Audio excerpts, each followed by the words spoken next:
우리 함께 하나님 말씀 보겠습니다. 하나님 말씀은 로마서 1장 14절로 15절. 우리 두 절 말씀을 함께 읽겠습니다. 시작. 헬라인이나 야만인이나 지혜 있는 자나 어리석은 자에게 다 내가 빚진 자라. 그러므로 나는 할 수 있는 대로 로마에 있는 너희에게도 복음 전하기를 원하노라. 아멘. 헌금을 위해서 기도하겠습니다. 하나님 감사합니다. 이 밤에 주 앞에 귀한 예물 드린 손길들 축복합니다. 감사헌금, 또 10의 1조, 또 1천 번제, 또 각양 제목으로 드려지는 예물을 기쁘게 흠양하여 주시고 뿌린 대로 주님 영광을 위하여 100배의 결실을 맺게 해 주옵소서. 예수님의 이름으로 기도했습니다. 아멘. 한국 땅에 복음이 들어온 지가 한 130년 정도 됐습니다. 여러분 혹시 관심이 있으시면 우리 한국 초기에 복음이 들어왔던 그 시기의 선교사들의 이야기, 복음에 미치다라는 책이나 양화진 이러한 책에 보면 그 당시의 정황과 선교사님들이 어떻게 한국에 오셨는지에 대한 귀중한 정보들을 얻을 수 있거든요. 제가 몇 년 전에 양화진이라는 책을 읽고 참 많이 울었습니다. 왜냐하면 지금 내가 이렇게 예수를 믿은 게 거저 믿게 된 게 아니구나. 특히 이 초기에 그 선교사님들이 이 한국에 온 그 과정들을 보면요, 진짜 기이합니다. 기이해요. 몇 년 전에 아프가니스탄에 우리 고 배용규 목사님 순교당하시고 그때 많은 선교가 위축이 됐었어요. 참 부끄러운 이야기입니다. 우리 한국 초기에 이 땅의 복음을 전하기 위하여 아프가니스탄 사태와는 비교할 수 없는 대가 지불을 엄청나게 했어요. 몇 분 소개를 시켜드리면요, 다 아시는 내용이겠지만 오늘 선교 파송 예배 다시 한번 기억했으면 좋겠다고 하는 분이 토마스 선교사님, 1859년에 중국 선교를 부부가 가셨습니다. 근데 가시자마자 그 사모님이 풍토병으로 돌아가셨다고 그래요. 그래서 너무 시리에 빠지고 또 중국 그 선교 당국 그 리더십과 뭔가 좀 맞지가 않아서 선교를 아마 하지 못하고 이렇게 몇 년간 그냥 중국에서 이렇게 좀 배회를 하셨나 봅니다. 그러다가 조선 사람들을 만난 거예요. 조선 소식을 들은 거예요. 그래서 나는 그러면 조선을 들어가야 되겠다. 그래서 한국말도 좀 배우고, 그리고 한자를 읽을 줄 아니까 조선 사람들이 한자 성경책을 이제 구입을 해서 몇 번 그 평양 쪽 대동강으로 들어오려고 시도를 했다가 그때 흥성대원군이 쇄국 정책을 하면서 안 받아들였잖아요. 그러다가 1866년 제너럴 셔먼 호를 타고 대동강 쪽에 들어가려다가 그만 배가 좌초가 됐고요. 그때 배 안에 타고 있던 사람들 토마스 선교사님과 더불어서 이제 헤엄쳐서 대동강 모래변에 도착을 했는데, 그때 이제 조선 사람들이 완전 그 쇄국 정책에 대한 인식 때문에 우리나라를 침략하러 온 줄 알고 그 배에 탄 모든 사람을 다 죽인 거예요. 그때 토마스 선교사님이 가슴에 성경책 한 몇 권을 품고 이제 강을 건너서 모래톱에 이렇게 있었을 때에 그때 박춘건이라는 사람이 칼로 토마스 선교사의 목을 베입니다. 근데 그때 목 베기 전에 그 박춘건의 그 고백을 들으면 빨간 것으로 이렇게 뭔가 덮여진 성경책이죠. 그 책을 웃으면서 자기에게 줄 때 왠지 안 받으면 안 될 것 같은 그런 이상한 마음이 들었다 그러더라고요. 그래서 그 성경책을 받고 목을 쳐서 토마스 선교사님이 우리나라 최초로 순교 당했을 때 나이가 27세입니다. 그때 성경책 몇 권이 피와 함께 떨어져 있었는데 13살 된 최치량이라고 하는 소년이 그 성경책을 주워서 집에 가져갔다가 이게 서양인들이 갖고 온 책이라고 하니까 어떻게 하면 좋을까 하다가 박영식이라고 하는 평양 동문을 지키는 관리에게 그 책을 줬습니다. 근데 이제 한자로 된 성경책인데 무슨 말인지 모르잖아요. 그래서 박영식이 그 성경책을 뜯어서 벽지로 사용했다고 합니다. 그래서 벽지로 이렇게 붙인 거예요. 그리고 한자를 아니까 이렇게 보면서 예수님을 영접했다고 합니다. 박영식이. 그리고 최치량은 그 이후에 이제 나이가 먹고 그 박영식의 그 집, 성경책으로 벽지를 바른 그 집을 13살 그 최치량이 본인이 그 성경책 가져다가 준 거거든요. 그 집을 구입을 했다고 그래요. 그래서 그 집을 주막으로 사용했습니다. 어느 날 이제 복음의 문이 열려서 선교사님들이 한국에 들어오던 1888년도 그 마펫 선교사님이라고 하는 유명한 초기 선교사님 계신데 마펫 선교사님이 그 주막집에 와서 이렇게 벽을 보니까 성경책이 붙어 있는 거예요. 그래서 최치량에게 이게 뭔지 아느냐, 모른다. 본인이 어릴 때 주순 그 책인지를 아마 몰랐던 것 같은데 이게 바로 하나님 말씀이다 하고 마펫 선교사님이 최치량에게 복음을 전합니다. 그래서 최치량이 예수님을 영접하고 그 주막집을 교회로 헌납합니다. 그 교회가 평양 최초의 널다리꼴 교회예요. 그 교회가 이후에 무슨 교회 되는지 아세요? 평양 장대현 교회가 됩니다. 그리고 평양 장대현 교회에서 1907년 한국 땅을 흔들 전 세계에 손가락 꼽는 평양 대부흥운동이 일어나게 돼요. 놀랍지요? 그냥 성경책 하나 전해주고 목 뱉는데 그것이 이렇게 전달되고 또 토마스 선교사를 목벤 박충건도요 30년 뒤에 그 모펫 선교사님에게 찾아와서 자백을 했대요. 내가 토마스 선교사님을 죽였다. 그리고 회개하고 이 사람이 결국은 장로님이 됩니다. 그리고 하나님을 위해서 일하는 사람으로 변화가 되어져요. 이게 최초의 토마스 선교사님의 아내를 잃고 가슴 아픈 마음에 한국에 건너와서 성경책 몇 권 전해주고 그리고 순교해서 일어난 놀라운 복음의 역사예요.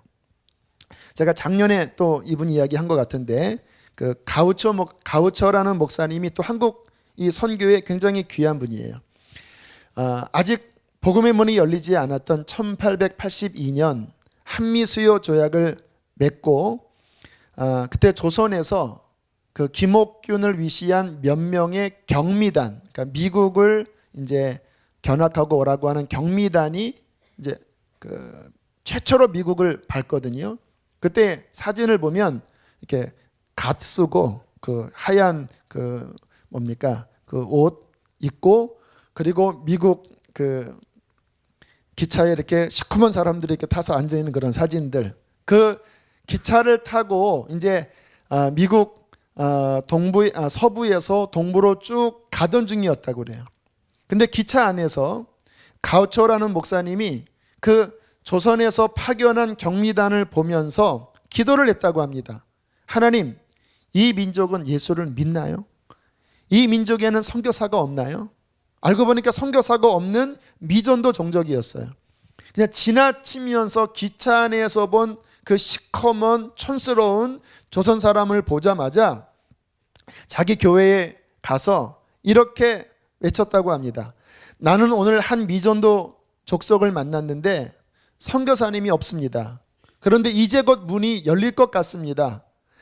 그 곳에 선교사를 보내려면 여기서 동부에서 서부까지 일주일을 기차를 타야 하고 또 서부에서 배를 타고 한 달을 태평양을 건너야지 조선에 들어가는데 그러면 경비가 많이 필요합니다. 헌금합시다. 참 기가 막히잖아요. 한 번도 본 적이 없는 그 나라의 사람들을 만난 그때 감동을 받아서 이 가우초 목사님이 한국을 위해서 헌금하고 그때 게일이라고 하는 유명한 분이 그때 선교사로 자신이 헌신하기로 그렇게 결심을 하고 1888년도에 입국을 하기도 하고요. 이 가우초 목사님이 한국의 그 선교의 문을 열기 위해서 굉장히 애를 쓰면서 그렇게 복음의 씨를 뿌리게 돼요. 결국 토마스 선교사님이나 가우초 목사님 같은 이러한 분들의 정말 눈물겨운 헌신이 지금 130년이 지난 이 시간에 여러분이 지금 좌우에 보는 이러한 놀라운 역사의 열매를 맺게 한 것이라는 거예요. 그 외에도 기이하게 수많은 선교사님들이 한국에 오셨는데요. 몇 분 더 설명해 드리면 존 헤론이라고 하는 분 들어보셨죠? 우리 세브란스 병원 전신인 광해원 설립자이십니다. 이분은요, 미국 테네시 종합의과대학에서 개교일의 최고의 수지였다고 합니다. 그래서 그 학교에서 졸업만 하면 교수시키려고 그 학교에서 다 내정되어 있었대요. 그래서 헤론에게 너는 너무 대단한 사람이니까 그냥 무조건 우리가 영입해서 교수시키겠다. 그런데 헤론은 그 모든 제의를 거절하고 결혼해서 한국으로 와요. 조선 땅으로. 이렇게 말씀을 드리니까 별로 감동을 받지 못하시는데 한번 여러분 입장에서 생각을 해보시자고요. 아들이 있는데 연대 의대 수석이에요. 수석으로 졸업해서 그 연대 학장님이 너는 졸업하자마자 다른 데 갈 것 없이 의과대학 교수 시키겠다 이렇게 얘기를 한 거예요. 그런데 갑자기 그 아들이 IT로 선교사 나가겠다고 그 모든 교수 제의를 거절하고 IT로 간 거예요. IT로. 여러분 어떻게 하시겠습니까? 존 헤론 이야기 들으면 너무 눈물겹게 감사한데 우리의 아들이 연대 의대 수석인데 IT로 간다고 하면 어디 지금 열방 선교사 아빠도 아직 예수님 믿지 않는데 제대로 믿지 않는데 아빠나 전도해라 하면서 그렇게 핍박을 하지 않겠습니까? 쉬운 일이 아닌 거예요. 그렇게 해서 헤론이 한국에 와서 5년 선교하고 돌아가십니다. 병으로. 장질부사로 돌아가세요. 그때 나이가 몇 살인지 아십니까? 33살이에요. 비슷한 시기에 또 의사로 한국에 오신 분이 있는데 우리가 잘 아는 윌리엄 제임스 홀이라고 하는 선교사님이 그 아내와 함께 로제타와 함께 한국에 오는데 원래는 윌리엄 제임스 홀 선교사님은 중국으로 가시려고 그랬대요. 근데 그 결혼하고 싶은 로제타 여자 선교사님은 조선에 대한 마음을 품으셨다고 그래요. 그래서 홀 선교사가 결혼하자고 그러니까 로제타가 거절했답니다. 왜 거절하냐 했더니 나는 조선을 받았다. 당신은 중국 아니냐. 서로 사명이 다르다. 그래서 제임스 홀 선교사님이 한국으로 다시 바꾸셨대요. 가만히 보면 여자가 더 셉니다. 거의 여자한테 끌려가요. 이렇게. 그렇게 해서 한국을 부부가 오셔서 그리고 첫 아이를 셔오도호를 낳고 그리고 몇 년 사역하지 못해서 그때 평양에 큰 청일전쟁 이후에 막 많은 사람들이 장티푸스로 죽었는데 그때 이 홀 선교사님이 우리나라 사람을 돌보려고 평양에 갔다가 그 병에 걸려서 역시 또 순교당하세요. 그때 이번에 나이 34입니다. 그리고 그때 아이 하나 큰아이가 몇 살이었고 그때 뱃속에 로제타 뱃속에 여자아이가 하나 있었어요. 그렇게 남편을 잃고 아버지를 잃은 거잖아요. 그래서 다시 이제 미국으로 돌아갔는데 그때 미국에서 그렇게 이야기를 했다고 합니다. 우리는 당신을 통해서 조선을 알았고 그리고 당신을 위해서 기도했고 조선을 품었습니다. 비록 당신의 남편은 죽었지만 당신과 자녀는 우리가 책임질 테니까 미국에 와서 평안하게 사십시오라고 이야기를 했을 때 로제타가 뭐라고 이야기했는지 아십니까? 울면서 이렇게 기도했다고 합니다. 하나님, 제가 남편의 뒤를 이을게요. 그리고 딸아이 출산하고 큰 아들과 함께 다시 태평양을 건너서 다시 그 남편이 묻힌 그 조선 땅으로 옵니다. 그런데 오자마자 몇 달 지나지 않아서 그 딸 아이가 또 풍토병으로 죽어요. 아버지 옆에 딸이 지금 양화진에 가면 묻혀 있습니다. 에디스인가요? 그때 그 에디스를 묻으면서 기도했다고 합니다. 남편도 죽고 아내도 죽었는데 나와 그리고 나의 아들 셔도홀은 끝까지 조선을 섬기겠습니다. 그리고는 열심히 이 땅에서 병원을 세우고 교육 사업을 해서 인천 기독병원, 2대 부속병원, 최초의 맹인 장애인 학교, 또 결핵 퇴치 실 만드는 운동 있죠. 다 이분들이 벌이신 거예요.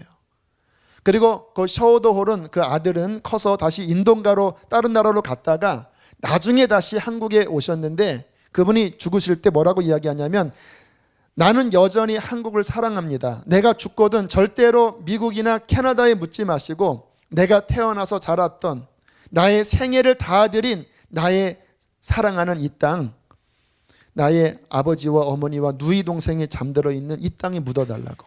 그래서 거기에 남편, 아내, 딸, 셔도홀까지 양화전에 묻혀 있어요. 이게 참 여러분 지금이야 우리나라가 이렇게 잘 살지 100년 전, 120년 전은요 우리나라가 정말 완전 미전도 종족의 아주 무서운 나라였다고 그래요. 참수하는 뭐 아프가니스탄 그런 일들이 우리나라에서도 일어난 일들이었다라는 거예요. 그런데 하나님의 마음을 품은 그러한 선교사님들이 기가 막힌 희생과 눈물로 그들이 이 땅에 와서 어떤 사람은 몇 달 만에 죽고요. 양화진에 가면 온 지 몇 달 안 돼서 풍토병으로 죽은 사람들이 수두룩해요. 그럼 죽으면서 하는 말이 뭐냐면 내게 1000개의 생명이 있다면 나는 그 1000개의 생명을 조선에게 다 바치겠습니다. 그 편지를 듣고 미국에서 막 젊은이들이 막 가슴에 불을 타서 수십 명의 또 선교사들이 한국에 또 몰려들고요. 여러분 기억하셔야 합니다. 저와 여러분은 빚진 자들입니다. 오늘 성경에 나와 있잖아요. 사랑이 빚진 자들이에요. 우리가 지금 예수님 믿고 천국을 소유하고 이러한 놀라운 이 하나님의 은혜를 마음껏 누리는 이것은 거저된 것이 아니라 물론 최초의 은혜는 예수 그리스도이시지만 그 예수님의 그 은혜를 입고 입은 수많은 사람들이 특히 한국 기독교 초기에 그 엄청난 선교사님들이 남편을 잃고 아들을 잃고 딸을 잃고 또 잃으면서도 이 땅에 씨를 뿌린 그 사랑의 빛 때문에 지금 저와 여러분이 이 자리에서 하나님을 믿고 구원을 받은 것입니다. 그렇기 때문에 우리는 선교를 해야 돼요. 왜냐하면 빚을 갚아야 되기 때문에 그래요. 선교는 해도 되고 안 하면 말고가 아니라 할 수밖에 없는 거예요. 할 수밖에. 빚 졌는데요. 여러분 당장 여러분 지금 빚을 져서 10억을 빚을 져서 여러분 마음이 한없이 부담스러울 때 빨리 이거 갚아야 되겠다는 마음이 들지 않겠습니까? 물론 우리의 이 빚은 그러한 차원의 그러한 강압적인 의미는 아닙니다. 사랑의 빚이에요. 사랑의 빚. 사랑의 빚이기 때문에 우리는 당연히 사랑으로서 일어나서 이것을 갚으러 나가야 돼요. 저는 맥주감사 이 헌금을 이렇게 선화목자와 함께 나누는 것도요 같은 마음으로 생각해요. 사랑이 빚을 졌기 때문에 의무감이 아니라 이 사랑의 빚을 조금이라도 갚아야 되지 않겠나라고 하는 마음으로 작년에도 그 1,100만 원, 200만 원을 들고요. 죄송합니다. 제가 이런 이야기를 하는 게 좀 덕스럽진 않지만 너무 막 흥분이 되어서 그 돈을 들고 이 교회에서 선화목자 교회에서까지 15분 만에 갔어요. 그러면 안 되거든요. 근데 이제 유목사님이 시간이 없으셔서 막 얼마나 흥분됐는지 막 계기판 이상하게 막 160까지 가는 거예요. 이게 왜 그러지? 하고 눈 떠봤더니 선화목장교회예요. 이렇게. 그래서 그 돈을 들고 유목사님 찾아가서 딱 1,200만 원을 드릴 때 제 마음이 얼마나 기쁜지 왠지 아십니까? 사랑을 갚는, 사랑을 주는 이도 기쁘지만 그 사랑을 갚는 것도 기쁨인 것입니다. 자, 선교라고 하면 어떤 분들은 이러한 생각을 갖는 분이 있어요. 여기도 아직 전도할 사람이 많은데 무슨 돈이 남아돈다고 선교냐. 굳이 무슨 해외까지 가냐, 배부르 계시리, 이렇게 생각하는 분들이 계시더라고요. 여러분, 이거는요 진짜 모르는 분이에요. 또 그렇게 말하는 분은 국내 선교도 실은 안 합니다. 여러분, 만약에 여기를 다 전도해야지만 그 다음으로 나간다고 하면요, 복음은 지금까지 예루살렘에 머물러 있어야 합니다. 그 2000년 전에도 예루살렘이 다 복음화되지 않았어요. 여전히 완고한 사람이 있었고 여전히 믿지 않는 사람이 있었습니다. 그러나 하나님의 역사는 그럼에도 불구하고 확장된 거예요. 유대와 사마리아와 땅끝까지 나가게 된 거예요. 여러분, 130년 전에 그 미국 가우처 선교사님, 토마스 선교사님, 캐나다지, 영국이지요. 그리고 헤론 선교사님, 홀 선교사님, 그때 본인의 주변 다 전도하고 오신 게 아니에요. 하나님의 부름을 받았을 때 그분들은 하나님의 마음을 따라 자신을 하나님께 드린 거예요. 빚을 갚기 위하여. 물론 우리 주변 해야 돼요. 그거 안 하고 선교하면 말이 안 돼요. 그러나 중요한 것은 우리 주변도 하지만, 그러나 언제나 하나님 나라 원리는 주변뿐만 아니라 성도들은 그 관심이 열방 땅 끝까지 언제나 가 있으셔야 합니다. 왜냐하면 우리 하나님이 열방의 하나님이고 우리가 믿는 복음은 나만 구원한 복음이 아니라 온 열방을 구원할 복음이기 때문에 그래요. 하나님의 이 생명의 떡은 나에게만 차고 넘치게 해주시는 것이 아니라, 여러분, 우리는 지금 성경책이 얼마나 많습니까? 이 바깥에 가도 막 성경책이 막 수십 권 쌓여 있어요. 막 복음을 막 아무 때나 막 TV 켜도 복음이 들리는 완전 배가 터지게 풍요로운 이 땅. 그러나 저 지구촌 구석 하나는요 전도지 하나가 없어서, 제가 몇 년 전에 저도 티벳 갔다 왔거든요. 선교사님에게 물어봤습니다. 거기 보니까 이렇게 산에 목동이지요. 이렇게 몇 달씩 이제 진짜 원시적으로 그 산을 돌아다니면서 이렇게 양을 치는 분들이 있더라고요. 제가 물어봤습니다. 이분들이 복음을 들어봤습니까? 했더니 이 사람들은 평생 예수 예자도 못 들고 죽는 사람이 대부분이라는 거예요. 여기서는 배 터지고 저기서는 한 톨도 없고, 하나님의 복음이 그렇게 불공평해서는 안 되잖아요. 왜 불공평합니까? 우리가 안 나가서 불공평한 거예요. 이 공평한 복음, 열방의 복음을 들고 하나님께서는 우리가 할 수 있는 한 땅끝까지 가서, 물론 우리가 전한다고 구원받는 건 아니에요. 그러나 그들에게 기회를 주고 씨를 뿌릴 때 하나님은 그 씨를 통하여 분명히 그가 택한 영혼을 구원해 주실 것입니다. 여러분, 선교는 왜 해야 되는지 아십니까? 성경을 하나 찾겠습니다. 자, 복음의 빚진 자는 아까 말씀으로 그렇게 했고요. 사도행전 13장을 한번 보세요. 사도행전, 로마서 전이 사도행전이죠. 사도행전 13장, 좀 성경을 살펴보면서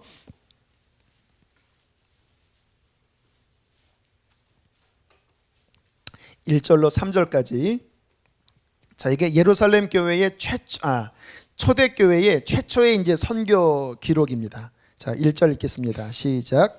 안디옥 교회에 선지자들과 교사들이 있으니 곧 바나바와 니게르라 하는 시므온과 구레네 사람 루기오와 분봉왕 헤롯의 젖동생 마나인과 및 사울이라. 주를 섬겨 성령이 이르시되 내가 불러 시키는 일을 위하여 바나바와 사울을 따로 세우라 하시니, 이에 금식하며 기도하고 두 사람에게 안수하여 보내니라. 이것을 기점으로 사도 바울의 1차 선교 여행이 시작됩니다. 최초의 본격적인 선교가 시작되는 거예요. 그런데 이 선교를 바나바와 사울이 계획한 게 아니에요. 성령께서 이르시되 내가 불러 시키는 일, 성령께서 내가 불러서 시키는 일, 그 일이 선교라는 겁니다. 선교는 사람의 일이 아니라 하나님의 일입니다. 주님이 시키시는 일이라는 거예요.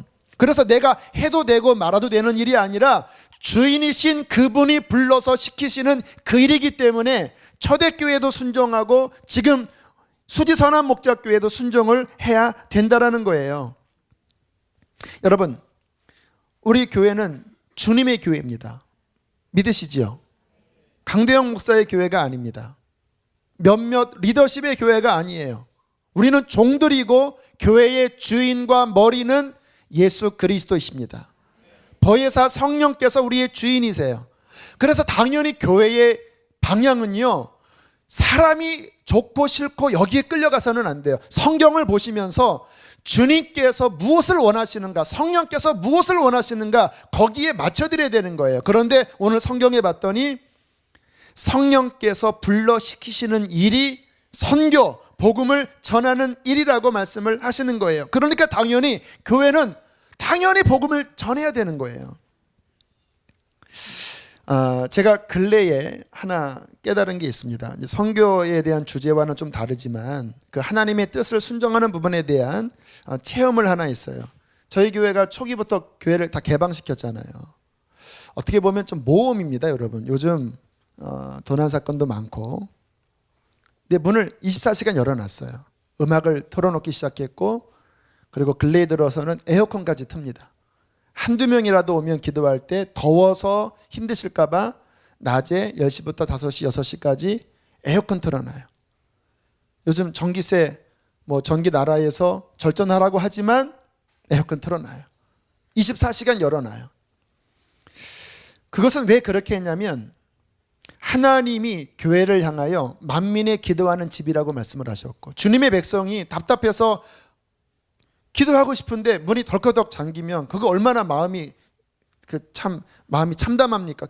기도하러 교회 왔는데 문이 잠겨 있으면 안 되잖아요. 그래서 좀 위험을 무릅쓰고 초기부터 문을 열어놓기 시작했어요. 그래서 낮이 되면, 여기도 그런 분들 계시는데 우리 교인이 아니지만 여러분들이 와서 울면서 곳곳에서 이렇게 흐느끼시면서 기도들을 하세요. 그런데 근래에 제가 신방하면서 교회에 등록하신 분들로부터 그 이야기를 많이 들었어요. 기도하려고 본인 교회를 찾아간 문이 닫혀 있었다라는 거예요. 너무 답답하면 여기저기 두들겨 봐도 닫혀 있었는데 어떻게 여기는 열려 있다. 그래서 와보니까 여기가 열려져 있었다고 하는 거예요. 그래서 기도하다가 영적으로 힘을 얻고, 그게 계기가 되어서 교회를 등록하게 되는 하나의 이유가 되었다고 말씀을 하시더라고요. 그 말을 들을 때 감사하면서도 씁쓸했습니다. 왜 문을 닫아 놓을까? 이렇게 십자가가 많고 한국에 얼마나 십자가 많아요. 아니 일주일에 몇 번만 예배 때만 문 열고 왜 문을 닫아요? 잃어버리면 좀 어때요? 잃어버리지 않길 바랍니다. 하지만 그 한 영혼이 더 중요한 거잖아요. 그렇지 않겠습니까? 그러면서 느낀 게 이게 작은 거지만 하나님 뜻에 순종하고 작은 거지만 하나님을 기쁘시게 할 때 하나님께서 그것을 계기로 해서 사람들을 이왕이면 그래 문 열려진 교회 내가 보내겠다. 주님께서 목자니까 양들을 주님이 보내시거든요. 이왕이면 내가 문 열린 교회 들겠다. 저는 이 설교가 만방에 퍼져서 모든 교회 목사님들이 다 이 이야기를 듣고 문을 열어서 교회가 부흥하기를 축복합니다. 주님, 교회가 주님 기뻐하는 뜻대로 하면 주님께서 역사하시는구나라는 것들을 다시 한번 깨닫게 되었어요. 여러분 따라하겠습니다. 교회는, 성도는 주님이 기뻐하시는 일에 마음을 열어야 한다. 주님이 기뻐하시는 일에 마음을 열고 거기에 희생하고 동참할 때 기억하세요. 하나님의 기쁨이 그곳에 임하면서 그것을 축복하십니다. 당연하지 않겠습니까? 여러분 자녀들 중에서 그 부모의 마음에 그 기뻐하는 그 일을 하는 그 자녀에게 자원을 밀어주겠습니까? 딴짓하는 애들에게 자원을 밀어주겠습니까? 딴짓하는 자녀가 있나 보죠? 그렇죠. 당연하지요. 여러분 초대교회 이 사도행전을 보면요, 1장부터 12장까지는 교회의 중심축이 예루살렘 교회였습니다. 성령이 임하셨고 폭발됐어요. 그리고 핍박이 임했을 때 복음을 유대에 전했고 사마리아에 전했어요. 그런데 유대인들이 안타깝게 이방에는 복음을 전하지 않았어요. 왜냐하면 너무나 오랫동안 그들 안에 뿌리 박힌 이 머릿속에 고정관념이 뭐냐면 이방인들과는 교제하면 안 된다. 심지어는 그 엄청난 베드로조차도 성령께서 고넬료 이방인을 만나러 가게 할 때 3번이나 환상 위에서 그 징그러운 음식, 이방인을 그렇게 여겼거든요. 그것이 내려와서 나는 싫습니다, 먹어라. 3번이나 그 베드로 안에 있는 그 완고한 이방인에 대한 편견을 가지고 3번이나 씨름한 다음에 가까스로 열 때 베드로가 고넬료 집에 가니까 가자마자 뭐라 그런지 아세요? 베드로가 나 왜 불렀냐 그럽니다. 참 어이가 없죠. 가면은 복음 전해야 되는데 나 왜 불렀냐 그래요. 그랬더니 고넬료가 아니 천사가 당신 부르라고 했으니까 아무튼 듣겠습니다. 말씀하십시오. 그러냐? 그럼 복음 전하겠다. 그리고 복음을 전할 때 성령이 임하시더니 그 이방인 교회 최초의 성령이 임하시잖아요. 그 정도로 예루살렘 교회가 이 부분에 굳어 있었습니다. 결국요 성경의 흐름을 보면요 13장부터는 교회의 중심축이 안디옥 교회, 이방인 교회로 갑자기 바뀌어져 버려요. 그래서 13장 이후에는요 예루살렘 교회는 잘 안 나오고 나오더라도 뭔가 이렇게 전통적이고 권위적이고 뭔가 이렇게 뻣뻣한 느낌으로 나와요. 하나님의 역사는요 뭐 원조건 예루살렘이 이거 중요한 게 아닙니다. 하나님이 기뻐하는 그 일에 순종하며 나아갈 때 비록 그 교회가 개척교회, 안디옥 교회가 개척교회거든요. 이방인 교회거든요. 그런 교회일지라도 하나님이 기뻐하는 일에 동참할 때 하나님은 하늘의 성령과 능력을 부어 주시는 것입니다.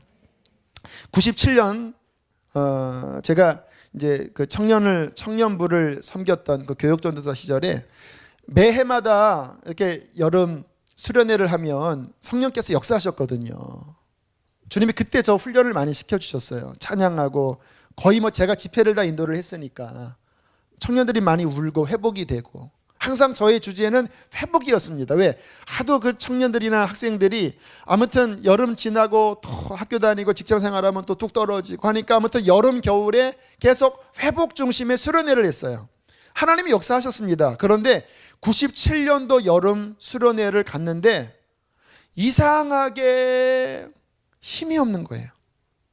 말씀은 기가 막힌 복음의 말씀을 전하는데도 진짜 뭐가 이렇게 안 일어나는 거예요. 그 수련회를 마치고 제가 고민을 했습니다. 왜 올해 수련회에 하나님이 역사하지 않으셨을까? 그때 주님께서 제 속에서 이렇게 말씀하셨습니다. 고만 좀 해라. 너 맨날 여름 겨울에 회복시켜달라고 기도하고 또 제가 안타까우니까 토요일 주일날 또 그 청년들 학생들 또 붙잡아 놓고 몇 시간 기도시키고 수요일날 또 기도시키고 회복 너 회복 언제까지 그거 하겠냐. 나가라. 열방을 향하여 나가라.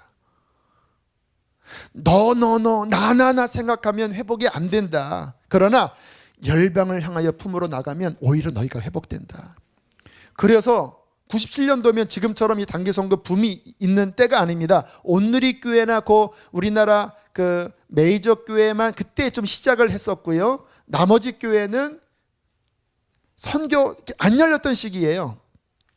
그때 이제 태국을 받아서 이제 수요일, 토요일, 주일날 모일 때마다 태국을 막 그림으로 보여주면서 막 강력하게 기도하고 우리나라 찬양을 태국말로 바꿔서 막 연습하고 그렇게 준비를 하는데 놀라운 것은 일어나더라고요. 그런데 아쉽게 97년도, 8년도에 IMF가 터졌습니다. 그랬더니 막 교회에서 가뜩이나 이게 인식이 없는데 청년들이 무슨 해외 나가겠다고 하는데 IMF가 터졌는데 그때 환율이 막 1,700, 1,800원까지 올라가는데 막 이제 막 뒤에서 압력이 들어오는 거예요. 무슨 선교냐? 우리나라 망해가는데 무슨 선교냐? 제가 그때 아니 우리나라가 망하기 때문에 선교해야 되지 않겠습니까? 이렇게 말을 못했습니다. 왜냐면 내가 그때 20대 후반에 전도사였기 때문에 그렇게 말하면 제가 쫓겨나잖아요. 근데 청년들한테는 제가 가슴을 쳤어요. 우리나라가 망하기 때문에 선교해야 된다. 왜? 성경에 주라 그리하면 줄 것이요라고 말씀하시지 않았냐.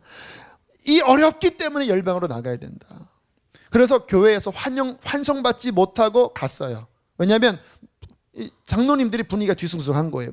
쟤네들 뭐가, 제가 하도 막 이렇게 막 열정적으로 나가니까 막지는 못하고 은근히 왜 가냐, 은근히 막 이런 분위기였는데, 아무튼 모르겠어. 반항은 아니었고 주님이 가라고 했기 때문에 98년도 겨울에 갔어요. 야, 하나님께서 역사하시는데요, 진짜 그러한 단기 선교 흔치 않습니다. 집회를 준비했거든요. 그 태국도 불교가 98%인가 그런데 학교 또 교회 이런 데 가면서 그 태국말로 한 그런 것들을 막 불러가면서 막 찬양 집회를 하는데요, 막 굉장히 막 결신이 일어나고, 어느 한 교회는 거기에 막 진짜 뜨뜨미지간 신자들만 많았는데 거기에 막 교회 헌신자들이 일어나고요, 막 사탄과의 영적 전쟁이 막 하늘에서 번개처럼 떨어지는 환상을 본 친구도 있고요. 얼마나 충만한지 97년도 8년도에 그 한 30명밖에 되지 않은 청년부였거든요. 그 겨울 수련회 결산이 1,000만 원이었습니다. 지금은 별거 아니지만 그때 어른들이 다 놀랐어요. 그리고 그 선교 갔다 온 영상을 나중에 보고했거든요. 다들 입이 벌어졌어요. 너무나 충만한 역사로 하나님께 영광을 돌렸거든요. 제가 그때 알았습니다. 하나님 뜻대로 나아가면, 하나님께 순종하여 나아가면 하나님께서 손을 들어주시는구나. 여러분, 선교는 주님이 시키시는 가장 중요한 일입니다. 그런데 왜 주님은 이 선교를 왜 중요시 여길까요? 왜 성령님은 선교하시는 영일까요? 자, 중요한 말씀을 드릴게요. 여러분, 하나님의 뜻은 아직 이 땅에 다 이루어지지 않았습니다.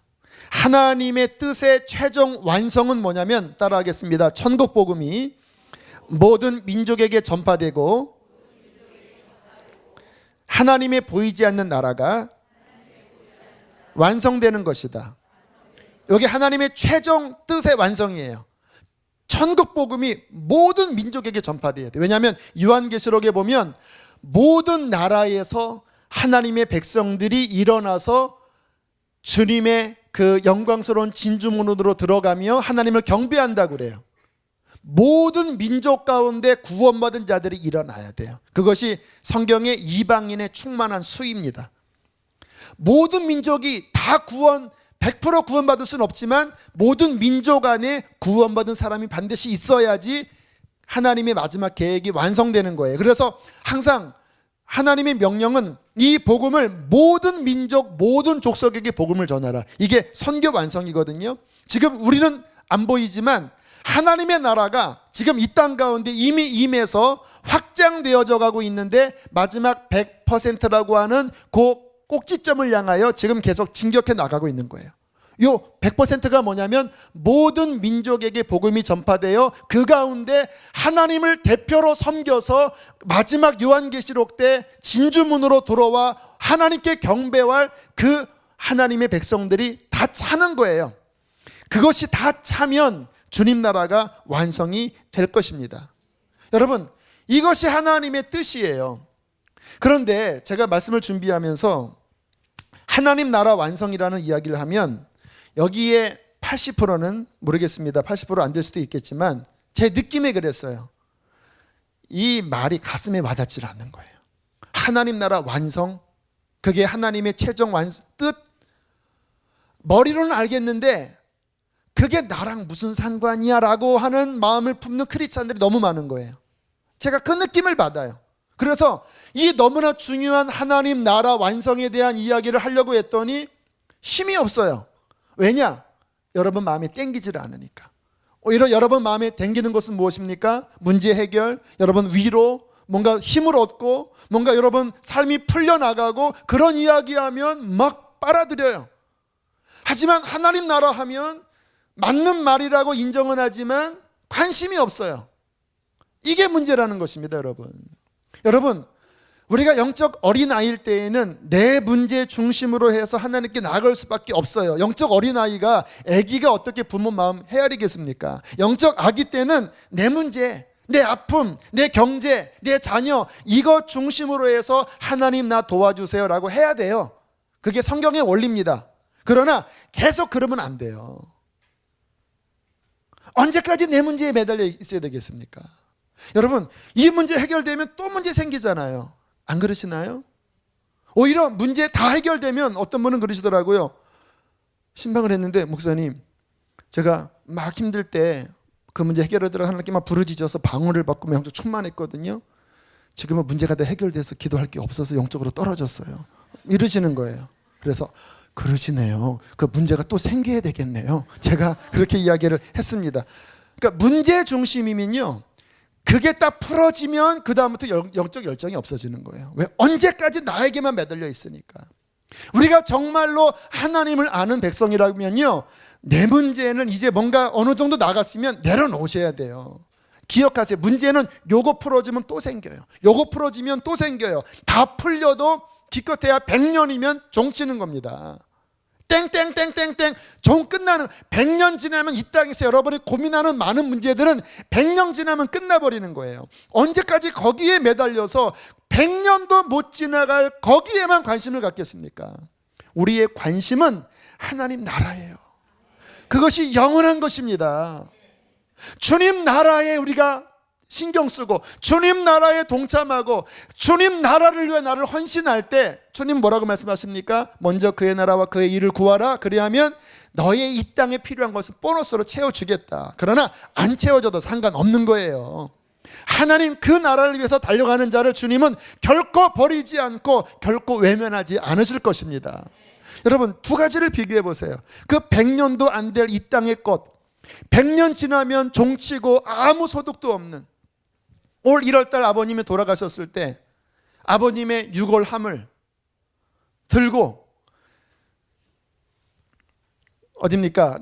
우리 화장터에서 밑에 버스까지 내려가는 그 걸음 속에서 제 손에 그 너무나 가벼운 분말가루, 뼈 분말가루, 80세도 못 사신 우리 아버님의 결국 남은 육신은 이거예요.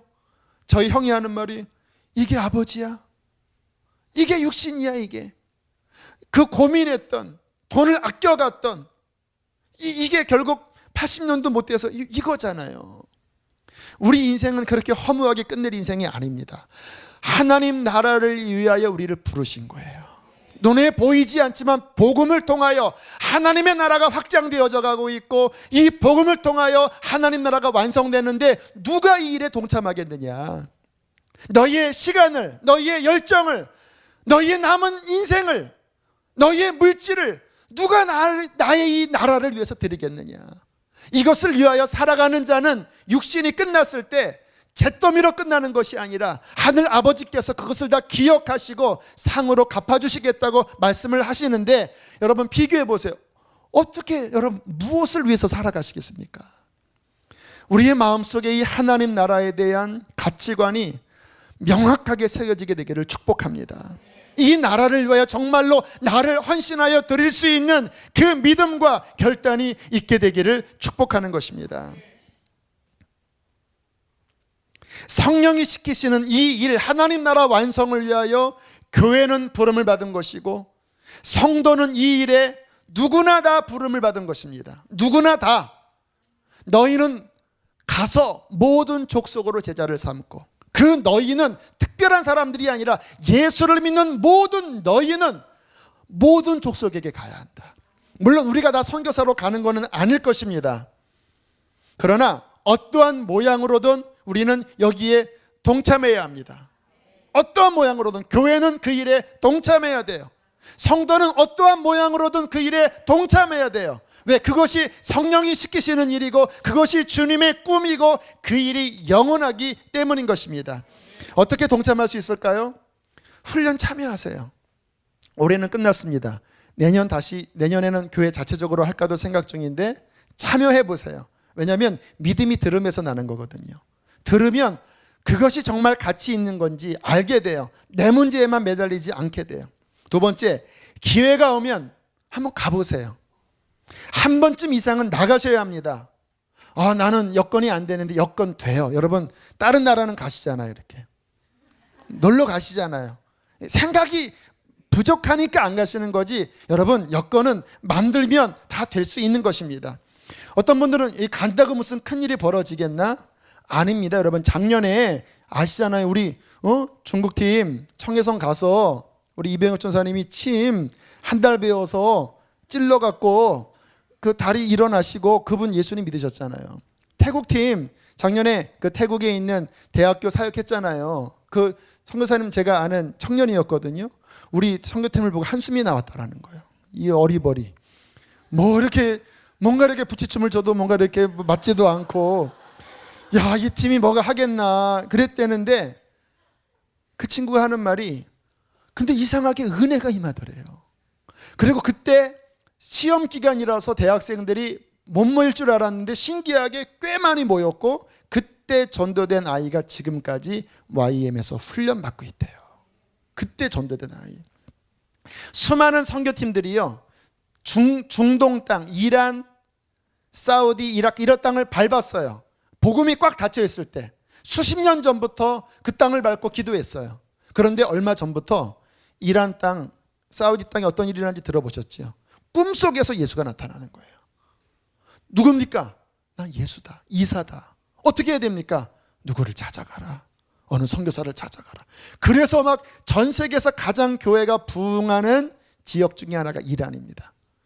그래서 선교학자들은 그 땅을 밟은 수많은 중보기도가 지금 응답되고 있다라고 그렇게 이야기를 해요. 몇 년 전에 터키에 선교사님들이 참혹하게 순교당하셨죠. 그 이후에 터키 땅에 교회가 활발하게 움직이고 있대요. 헛되지 않습니다. 주님을 위해서, 복음을 위해서 재정을 들이고 땀을 흘리고, 그렇다가 누가 어떻게 좀 영적으로 또는 육적으로 어떤 어려움을 겪는 것이 허탄한 일이 아니라 그렇게 눈물을 흘리며 씨를 뿌리는 것, 하나님께서는 거두게 하실 것입니다. 주신 은사대로 선교에 동참하십시오. 목장에서 기도하시고 후원하시고. 선교사님들이 그러더라고요. 지난 주일날 그 선교사님이 하시는 말씀이, 한국에서 뭔가를 이렇게 보내오면 무슨 생각이 드냐면 나를 잊지 않았구나. 그게 그렇게 위로가 된다라는 거예요. 선교지에 몇 년 지나면 점점 잊혀진대요. 한국에 와도 갈 데가 없다라는 거예요. 이게 문화 충격. 처음에는 선교지에 가서 충격을 받았는데 10년 지난 다음에 한국에 오면 또 충격을 받는데 왜? 적응이 안 된다라는 거예요. 언어도 막 말이 생각이 나지 않는데요.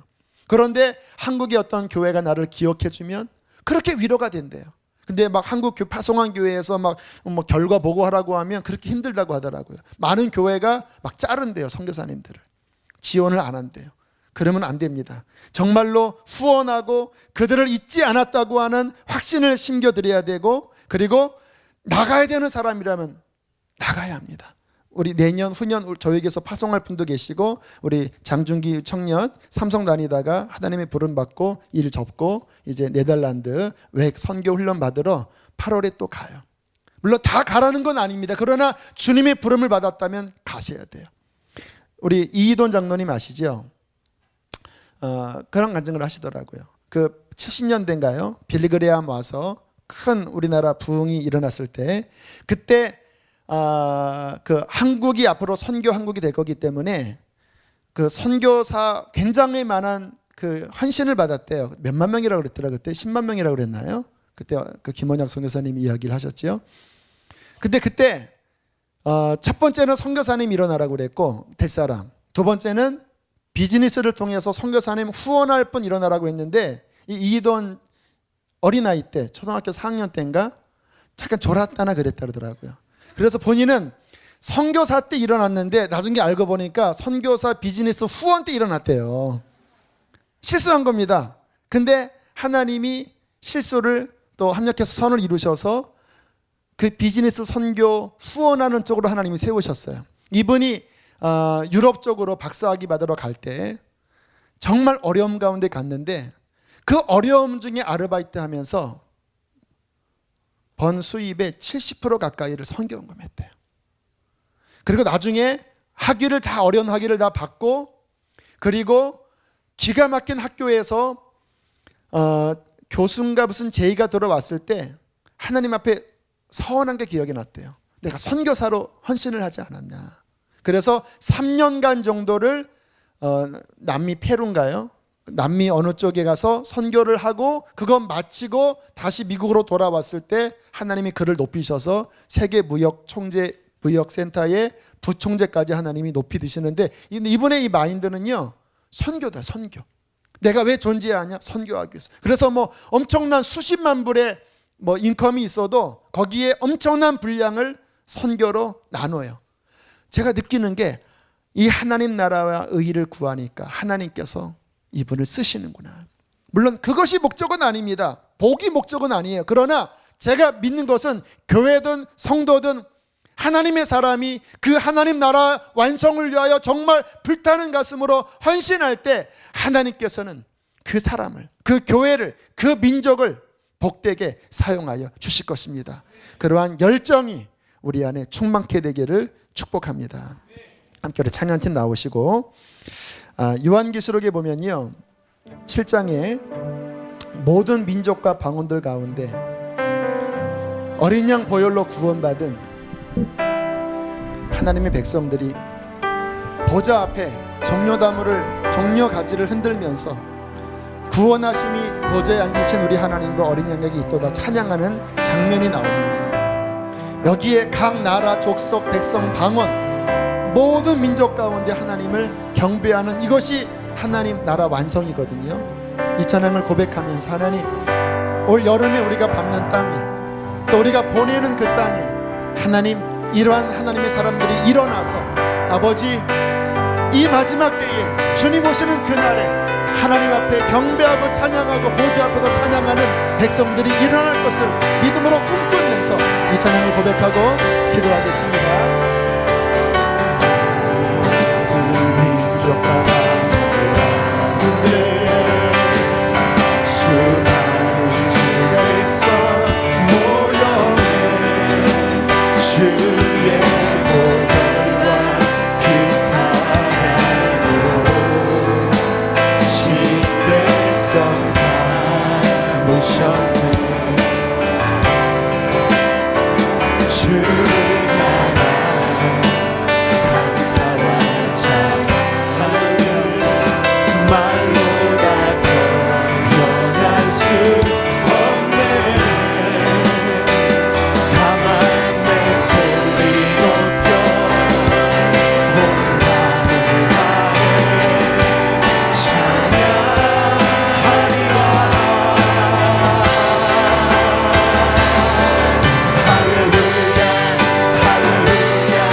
할렐루야, 주의 보혈로 부사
이 시간 함께 기도할 때 하나님 믿음으로 바라봅시다. 열방이 주께로 돌아올 것입니다.